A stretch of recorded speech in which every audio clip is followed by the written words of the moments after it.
The Risk Assessment feature gives you the ability to create risk assessments of your sites, travel destinations, and even individuals.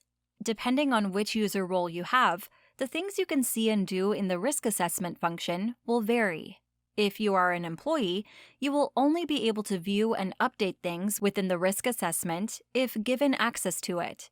If you are a manager, you can read, create, and update the risk assessment if you are a member of the division the risk assessment is within. Lastly, if you are an administrator, you can read, update, and create risk assessments in all divisions. Click on the Create Plus button to create a new risk assessment. The following steps will show you how to create a new risk assessment. Write the title of the risk assessment. It is a good idea to have a detailed, defined structure of the titles, as it makes it easier to filter and search across multiple risk assessments. For example, include the asset's name. Choose asset type depending on what asset type you are creating a risk assessment for.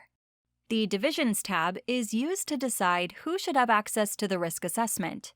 Additionally, you can add an individual user who doesn't have access to the chosen division. The Incident Reports function gives you an overview of all internal incident reports from within your organization and reports if you have access to any external intelligence provider data.